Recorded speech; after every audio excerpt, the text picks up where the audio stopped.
Greetings. Napoli Museum in Italy.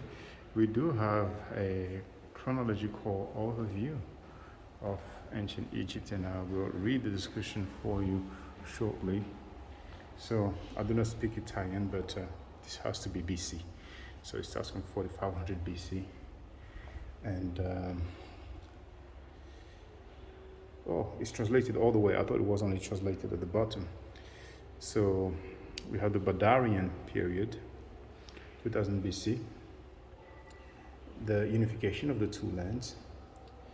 Now this is much shorter than the timeline from the Louvre Museum, but hey.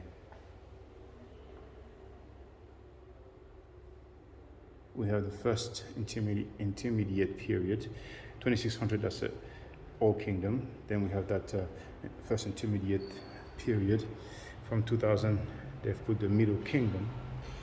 And 1650, they put the second intermediate period. 1550, the New Kingdom. 1069, the third intermediate period.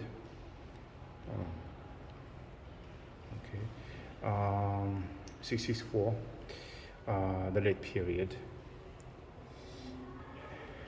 332, the Ptolemaic period. 30 BC, the Roman period. And then 395 AD, we have the Byzantine period. And then from 640 AD, we have the Arabic period. So this is what we are told here. Ancient Egypt, chronological overview. After a long Paleolithic phase, between 700,000 to 10,000 years ago, around 8,000 BC in some sites west of Egypt in the Sahara Desert, where the climate was more humid at the time, we observe, alongside the traditional traces of a Neolithic type economy based, that is, on animal husbandry and later agriculture. The first Neolithic cultures only appear in the Nile Valley around 5000 BC.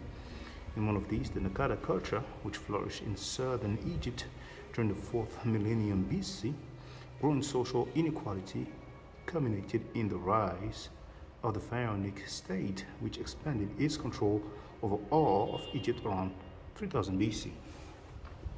From this moment onward, hieroglyphic inscriptions, along with archaeological evidence and a valuable chronicle written in Greek by the priest Manetho in the 3rd century BC, allow us to piece together a sequence of historical developments and events, albeit a discontinuous one, in a long succession of kings whom Egyptologists arrange into dynasties according to the system handed down by Manetho himself within Egyptian dynastic history.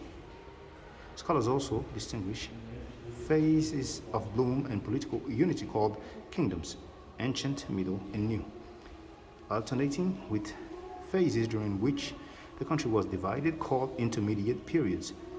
To these, they add a early dynastic period and a late period at the beginning and the end. With Alexander the Great's conquest of Egypt, the dynastic period came to a close. For 3 centuries, Egypt was ruled by the Ptolemies, Greek-speaking pharaohs of Macedonian origin, until Octavian defeated Cleopatra in 31 BC and the country became a Roman province.